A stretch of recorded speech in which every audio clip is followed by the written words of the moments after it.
Excellent. Yeah, thank you for that introduction. I forgot I'd written it quite as long as that. And it's useful though. It's always useful, especially when, like me, you step outside of working in architectural practice. It's useful to remind oneself actually what I do, because I don't go to an office every day, you know, as I'm sure many people watching, and I think some of the other speakers don't just work in an architecture practice.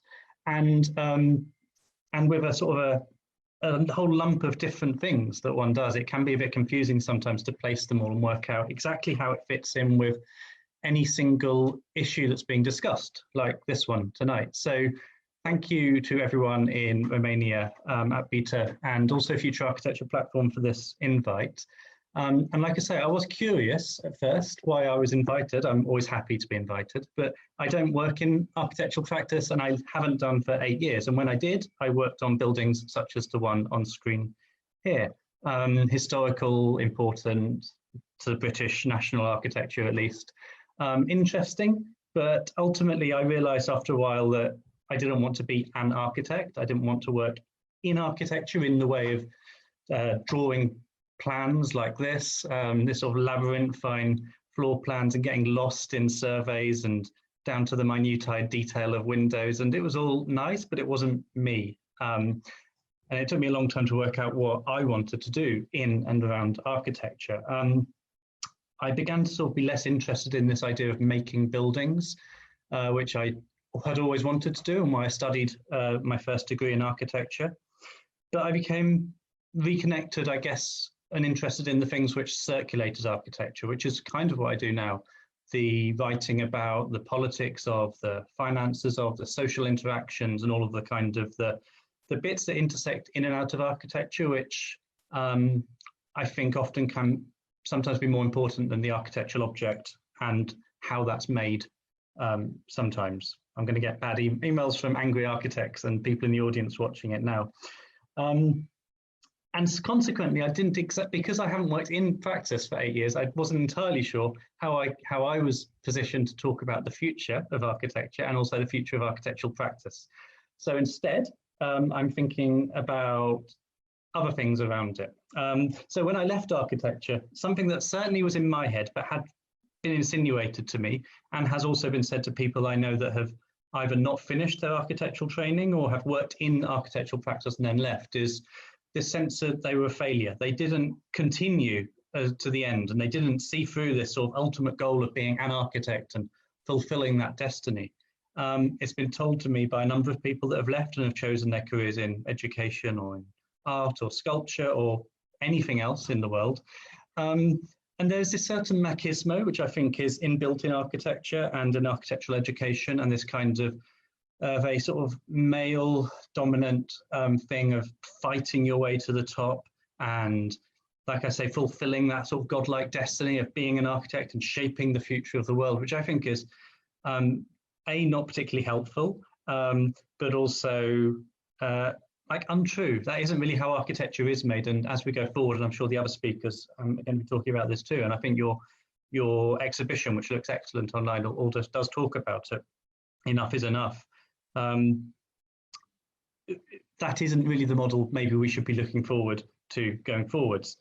So I was thinking of this quote, which always pops up online: ever tried, ever failed, no matter, try again, fail better. It's just sort of a quote from Samuel Beckett that pops up on memes like this across Facebook, Instagram, Twitter, and everywhere else.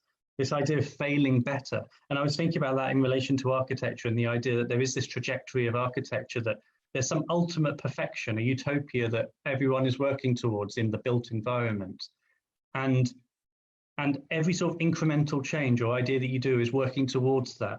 But of course, nobody in architecture, I think, ever admits any kind of failure.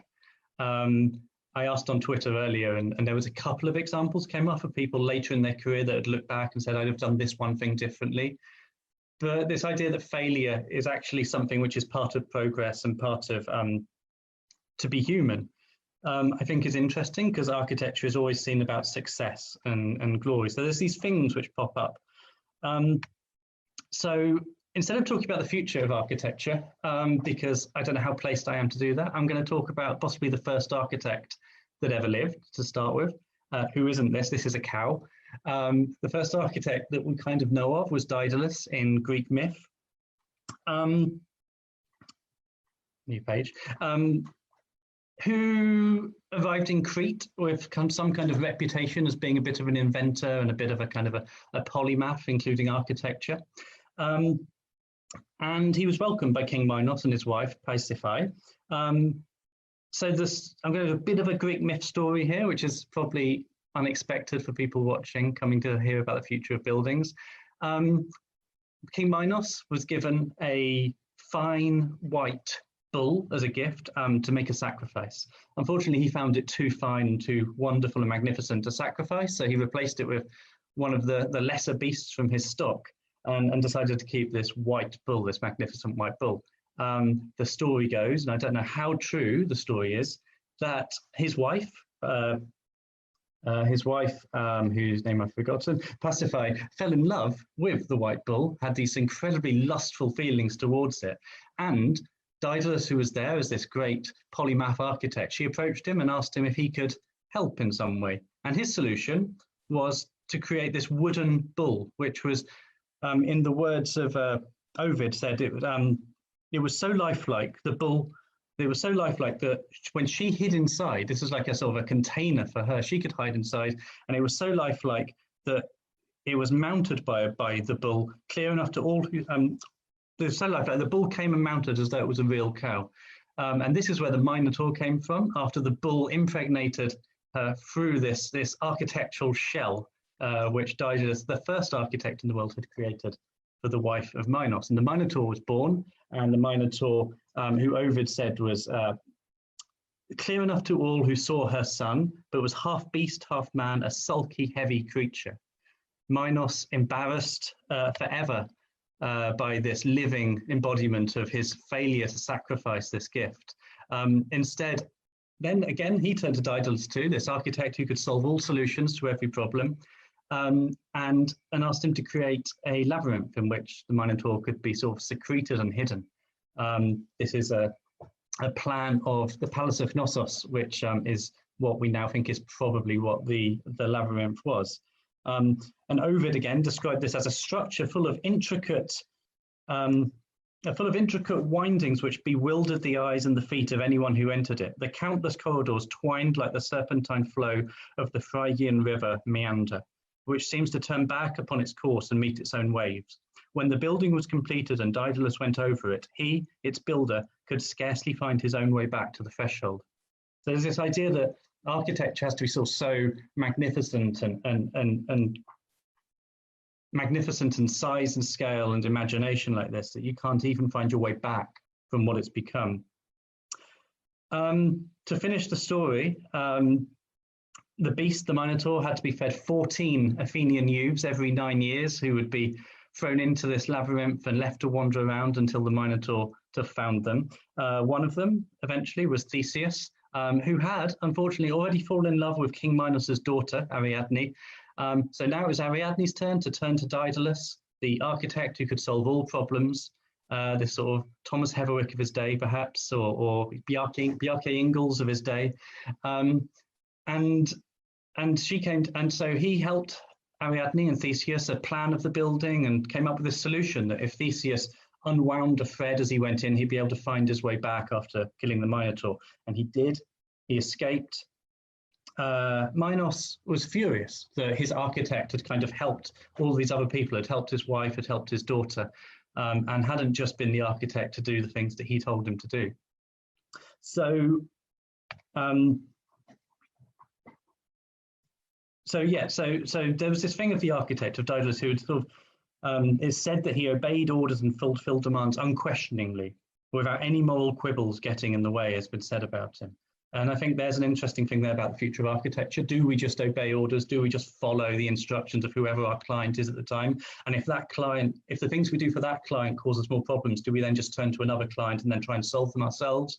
Do we turn to someone else and then try and solve them again? So Minos was furious. He imprisoned Daedalus and his son, Icarus, into a tower. Again, Daedalus had another solution to get out of this. I've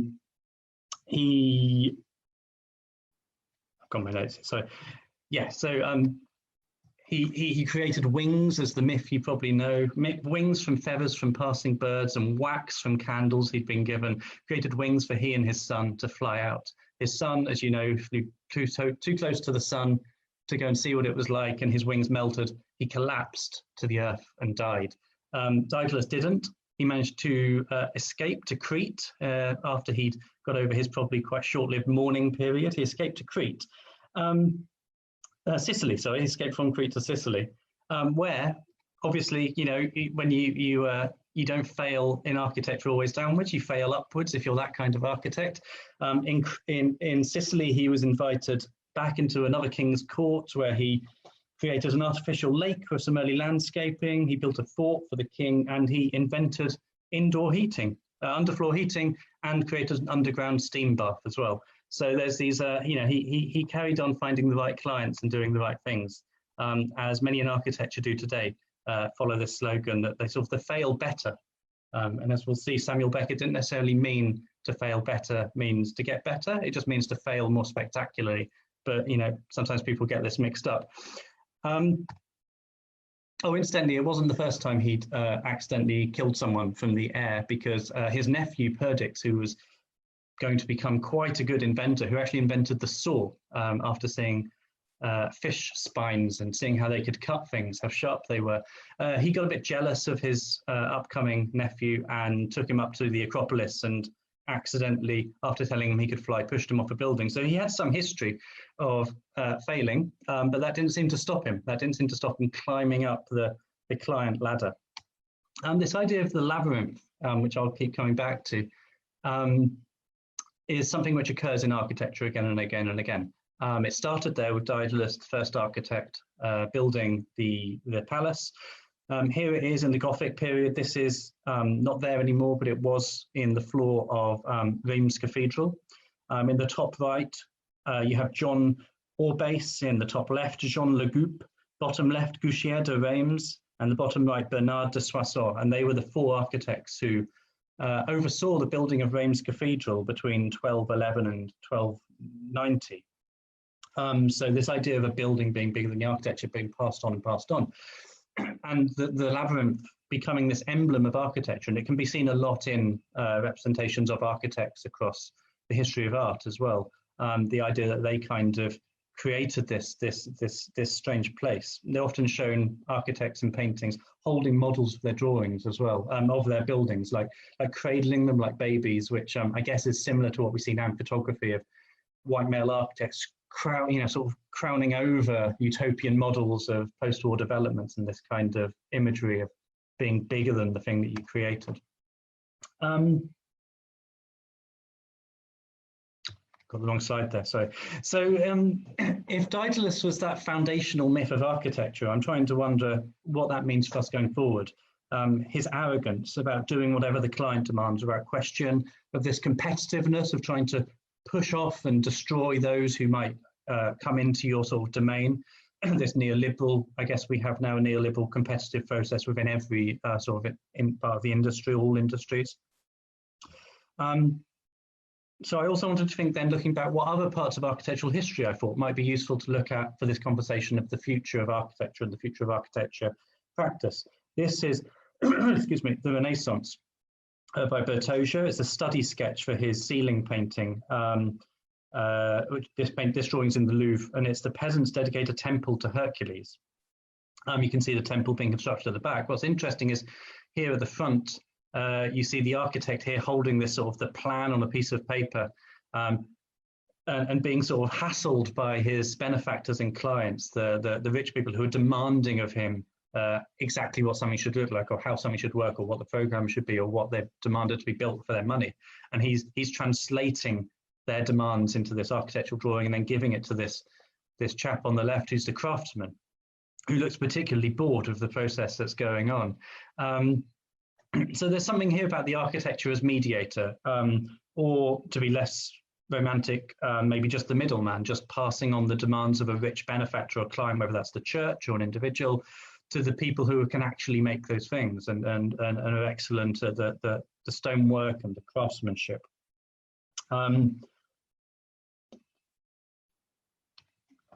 Vasari, just after this was drawn, the writer talked about this idea of the disegno, which is this sort of a foundational sort of the liberal status of the practice of art, of which architecture was becoming a part of, without which it wouldn't have been possible to distinguish painting, sculpture, and architecture from sort of handicrafts of silversmithing, stonework, masonry, carpentry.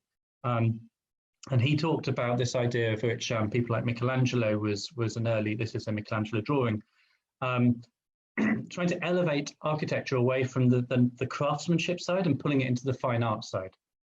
So again, there's some kind of something here about like the godlike genius, about the idea that it isn't just stairs and it isn't just walls and it isn't just making things stand up in engineering, but this has to be the thing of beauty, and only the trained architect who has their disegno training in art and all of the sort of the skills of the arts and drawing can give these things onto the world. The National Gallery in London describes it as disegno as from the Italian word drawing or design, carrying a more complex meaning in art, involving both the ability to make the drawing and the intellectual capacity to invent the design. And it's this Renaissance ability to invent and create puts the artist on a footing with God, like the ultimate creator, and was a means of raising the status of painting and also architecture from craft to art. So there's this movement into sort of this romantic godlike status, which is something I think which, talking about architecture going forward, is something we still carry with, if not all architects, obviously, certainly the 3, 4, or 10 that get talked of in popular press and public consciousness, who are sort of out in the public domain, as this sort of this genius who can come in and wave a wand and the magic happens. And, you know, as most of you watching who are learning or who are practicing in architecture, that isn't how it works. It works on an incredible amount of quite low paid labor, expertise, which is not recognized, and people with incredible skills where it's not even in the credits, it's not listed. It's a team, it's a process of that kind. But it did take us forward into this idea of the gentleman architect, someone who knew how to do the arts, who knew how to do the right kind of drawing, and knew how to network in the right kind of audiences and clientele, and to reach the right people and to get the right pay packets. The idea of the artist gentleman and the gentleman artist, and importantly, they could afford to travel. So, you know, I'm sitting here in London where we sort of have this neo-colonial history of the Grand Tour, where the rich could travel in the 17th and 18th century, travel across Europe and sometimes a bit further afield to see the classical beauties and ruins of the world, and then bring them back to London and turn them, you know, with their magic wand into a British kind of modern Greek myth. And it's all nonsense, really, because what it meant is that it reinforced the inequality, like so many of the structures of today do. The people that can afford to have access to that and afford to have the right language and afford to have the right tools at their disposal, and can afford to go to the right places, will come back and will curry favour with the right people, and it will push forward a particular type of placemaking and a particular type of architecture which is remembered. But it also created this kind of a new privileged network. This is an image of St. James's Palace. It's a drawing by John Vanbrugh, who was an architect of the time. I don't think I've worked on one of his buildings, but this sort of, you know, again, we see palaces getting so big, they become labyrinthine again, way beyond anything that a person would need, a person could comprehend, or I think often, having worked on some of them, an architect could even comprehend, because sometimes they get a bit doolally and a bit crazy. And all over the place, but it created a political system for architecture. In an essay, John Wilton Ely writes, interestingly, well into the last quarter of the 1700s, it's still possible to distinguish 3 basic categories of architectural designer, and often they were operating side by side, and he defines them as the gentleman architect, the artist architect, and the craftsman architect. And I'm wondering how relevant these 3 tropes are later today, going forward in architecture and in current architecture, and whether it's something that would get picked up by the other speakers in conversation about where they recognise architects to be now and where the future of architects to be. So this gentleman architect, the one that knows the right buttons and the right language and the right way to draw, and certainly hangs around in the right kind of crowd. The Bjarke Ingels, I guess you could say, hanging out with Bolsonaro in Brazil, you know, pushing the right buttons, hanging out with the right people in Saudi Arabia, or the right people that are going to Mars. The artist architect, maybe the sort of the Thomas Heatherwick, the person who believes that they can just, all they have to come and do is do some magic, and they can turn this quite mundane staircase into a thing of beauty, which like God created it himself. Or the craftsman architect, which is kind of the one which interests me more, and I think certainly is the way that the future of practice has to be. And there's some very good examples out there, but they are often not the ones that are remembered as history looks back, because they haven't built the palaces. They haven't built the kind of the things which have been recorded in the galleries and in with sort of the canon of architectural history, but they're things which are built often by community or by team, or they're built as temporary things and they're forgotten, or they're built for a purpose and they're not built for the spectacle. So I think that's the kind of architect we could look forward, looking forward as in the future of architecture and the future of architectural practice. It was this same period that architectural bodies started to be formed, like the Royal Institute of British Architects and the Royal Academy in this country where I'm here. I'm sure Romania, I don't know, but I'm sure had similar systems operating at the same time in Bucharest and everywhere else of gentlemen organising clubs to decide how the world would be shaped and created architecturally. This is the floor plan of the Bank of England by Sir John Soane. Incredibly important here, and sort of held up as, I guess, the father of the modern idea of what architecture is. He, partly because he put so much effort into teaching. He would bring people into his house, which you can still go and visit. And if any of you are in London ever, you should. It is a labyrinth of fragments and moments of architectural history, and it's easy to get lost in what is essentially 3 quite small buildings, but you get lost in it. This is the floor plan to the Bank of England. He spoke, John Soane, at the time about the that was needed in the architectural industry, about some rules and structures. And I'm going to quote from something he wrote here. He said, "The business of the architect is to make the designs and the estimates, to direct the works and to measure and value the different parts. He," because it was always a he, and still is the intermediate agent between the employer, whose honour and interest he is to study, and the mechanic, whose rights he is to defend," which is interesting. I don't think architects always defend the rights of the workers and the mechanics so much as perhaps John Soane wanted. He goes on. His situation implies great trust. He is responsible for the mistakes, negligences, and ignorances of those he employs. And above all, he is to take care that the workman's bills do not exceed his own estimates. If these are the duties of an architect, with what proprietary can his situation and that of a builder or the contractor be united? So he's already sort of created these divisions here between the architecture, the craftsman who makes, and the client. And he's very much positioning the architect as this person, intermediate, who not just translates ideas through drawing into architecture, but also managing budgets and all of the sort of the bureaucracy that goes on with it. In the 1920s, his Bank of England was demolished, or the internal areas of it was demolished. The outside wall you can still see. This is a kind of, less than 100 years, I guess, after he designed it, what it turned into, this kind of ruinous construction site of demolition. Like a removal of that labyrinth, trying to cut through these walls and make something clearer. And the design that was put in, I think by Herbert Chapman, was much bigger halls, fewer corridors, much more open space. So this idea of the labyrinth being removed, I found quite interesting. What he always wanted it to be, its future, was more like this. This is a beautiful drawing which can be seen in his house, the Soane Museum, by Joseph Gandy, which he commissioned to show his Bank of England as a future ruin.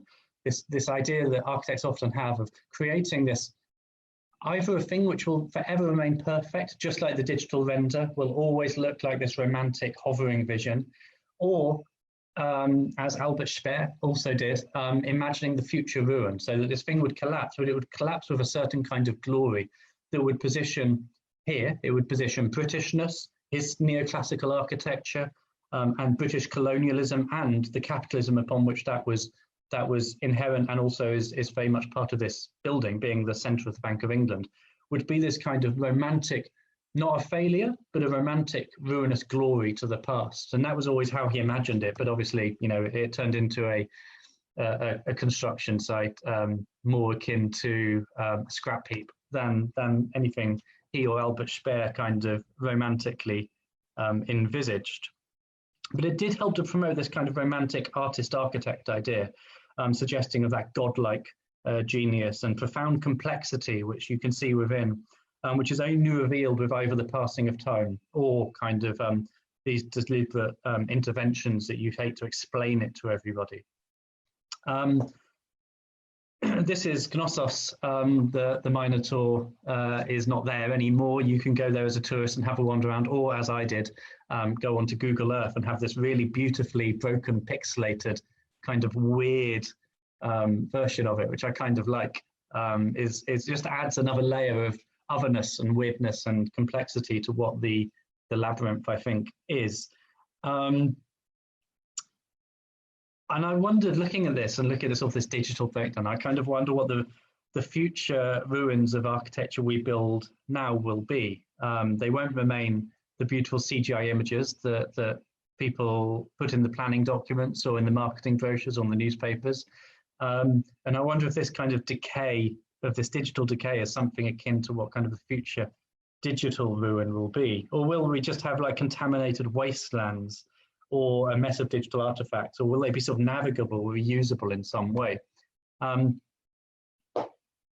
The idea of romantic ruin and sort of digital ruin. This is the Garden Bridge, which was a collaboration between British designer Thomas Heatherwick and right-wing politician Boris Johnson, who's our current and temporary, hopefully, Prime Minister.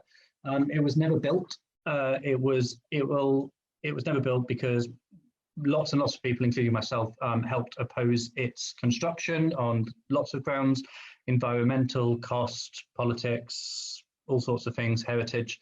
It wasn't built, but I find it interesting that it will kind of live on forever in this image, this sort of romantic, always sunset image of CGI that we're all kind of used to, and I guess people are trained in making proficiently now. To the point where even tourists sometimes come to London, I have been told, and have held up this photograph on their phone, this CGI image, and asked where they could find it, imagining it to be a real thing. So like architecture doesn't even need to be built going into the future. You know, if something like this can exist, and they never actually spend the £250 million it would have cost to build it. You know, do we need to build things? There will always be this kind of never-ending mythical romance living forever. But some architectures will live forever. The kind of things that are getting built now, and admittedly, more often than not, architects are not involved in most housing. I did some work for Oslo recently, and I read in Oslo 90% of housing is not designed by an architect now, and I think it's very similar here in Britain. I don't know in Romania, but other countries, but I think it's fairly similar across the world. The architects pretty much are not involved with the making of architecture, the built environment, although often get the blame for it. This kind of urban sprawl we see everywhere. I've been looking at maps of America, everywhere in the world. You get this kind of car-centered urban sprawl. I'm interested in this. This is a kind of maybe the labyrinth of the future, not where the Minotaur is king, but where the car and the castle at the center, and we haven't quite defeated this Minotaur, and we don't know how to get out of this Knossos-like labyrinth we're creating for ourselves. But what will the ruin of a place like that be? What will this look like in 100 years' time, in 200 years' time, as it collapses? It certainly won't be a Sonian romantic ruin, and it's more likely to be some kind of unusable wasteland of some archaic age gone by. So what's the architecture we can design now which won't have the sort of legacy that this kind of sprawl, tarmac sprawl, will have?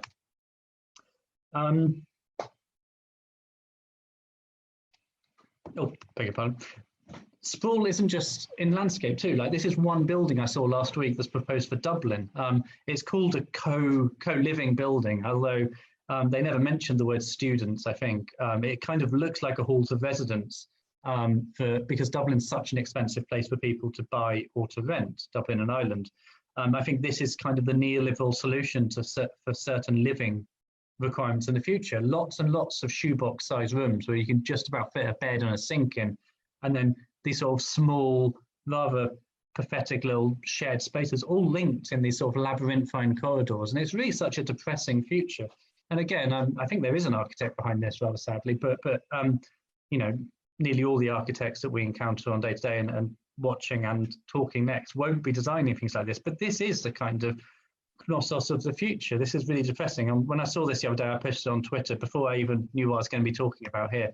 And I kind of turned it into this imaginary sprawl. And I just wondered if, to cram more units into Dublin, they could have just, why did they need to stop at the edges of the walls and the roads here? They could have just carried on and crammed even more units in.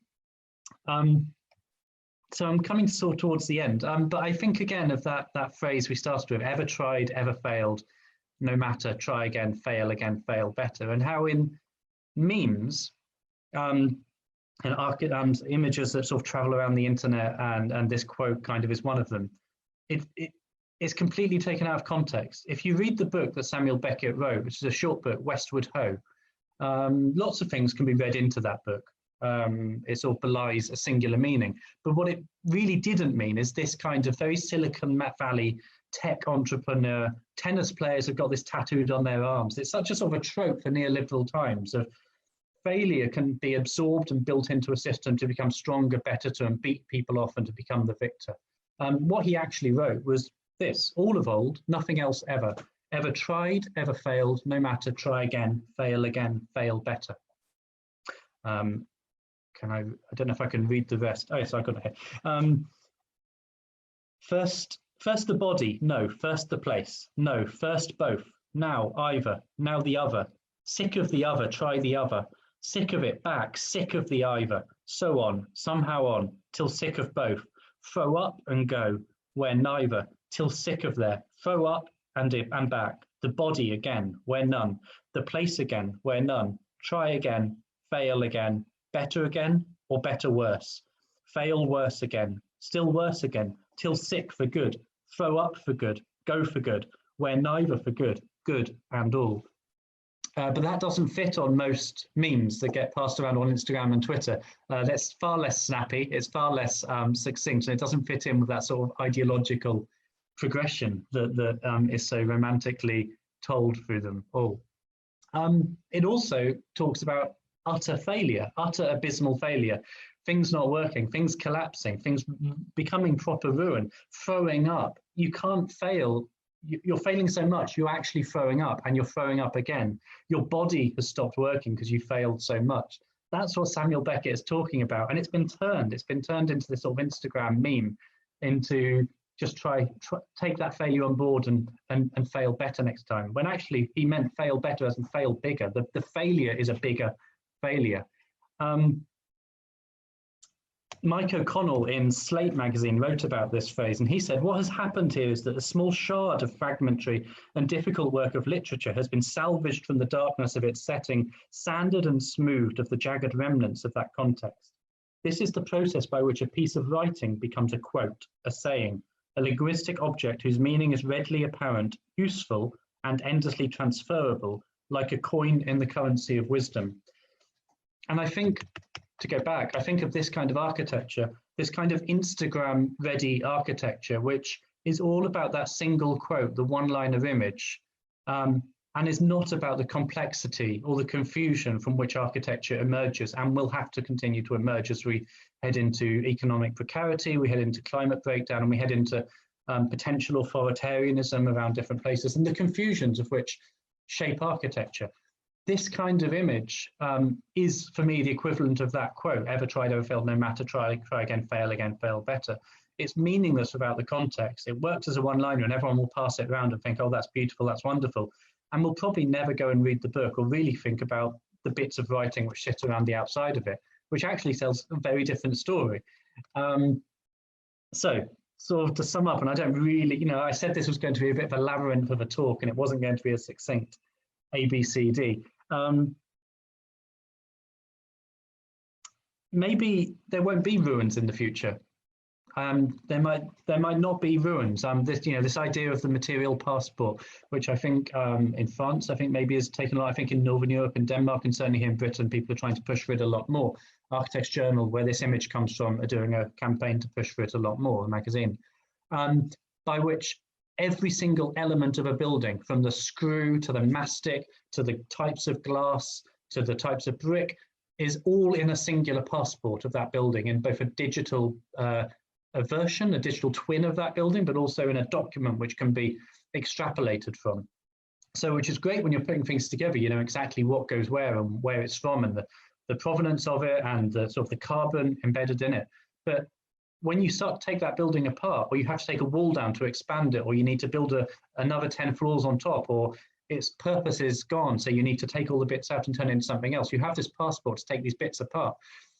Ideally, there will be no ruins in the future. You'll be able to take these bricks and that bit of metal, melt it down, turn it into something else, build it into something entirely different, in a kind of chimeric approach to what place could be.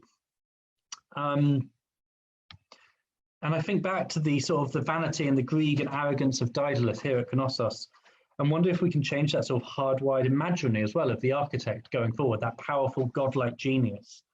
Because I know it's not always true. The next people talking, the people who've organised this festival, people watching, all work in architecture all around it. No, it's not true.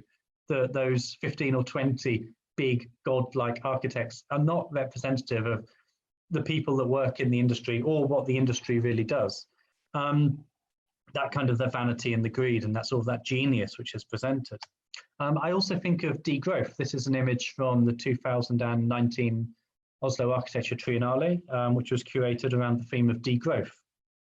The idea of that trajectory, that sort of Daedalus-like trajectory of always failing upwards and getting bigger and stronger. The idea that architecture is working towards some utopian idea of some perfection, and we just need to keep changing the way of doing things or thinking more about that detail, and we'll get closer to what architecture should be, that sort of utopian thing. What about degrowth? What if we need to step back, and how does that look like in architecture, and how does that look like in the process of making architecture and in practice?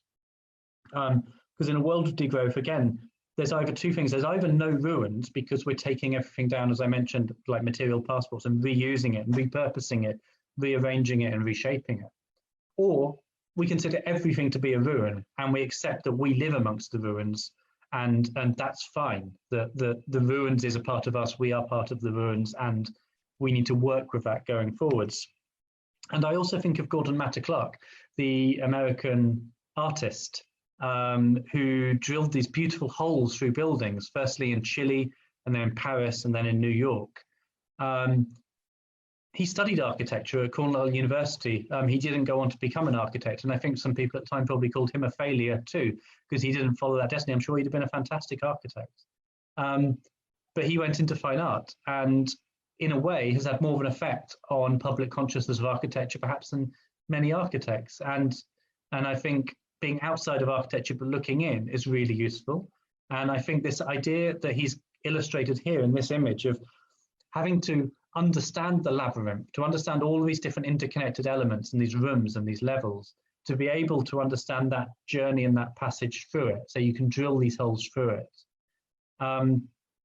I think is perhaps quite interesting and quite timely going forward, that it will take not just architects going forward in climate breakdown and all of the issues we face, and the no doubt, I think, likely economic depressions which are coming, but it will take sociologists and ethnographers. And lots of those sociologists and ethnographers and artists and writers and politicians will be people that studied architecture but now decide to leave. And I think future architecture practices will be really more powerful if they don't just employ architects, but do employ kind of a team of people from different backgrounds who kind of understand architecture from different perspectives and angles, not just that the process of making it, of drawing it, of knowing how to network and be the mediator, but talk to different clients, the clients being the environment or the community or the materials or the place in a very different way to just the manufacture of the architectural object. And I think that's my last slide. Oh, just, yeah, try again, fail better. It's a thing now, I've said it, you'll see it everywhere. And hopefully every time you'll see it, you'll think that isn't what it means. It means absolute failure. And I think that's possibly where we've got to with current political, economic conditions. I think the trajectory of architecture is heading in that direction. I think perhaps there needs to be a lot of new ideas going forward. I don't necessarily have those ideas. I can be one of the people on the outside drilling the holes into architecture so we can see in. But perhaps the next two speakers we'll throw some of the ideas out there, and then in the discussion afterwards, we can talk about what they are. And maybe your audience watching will have lots of those solutions as well, because they probably are the generation who are going to have to deal with all the problems that we've left them.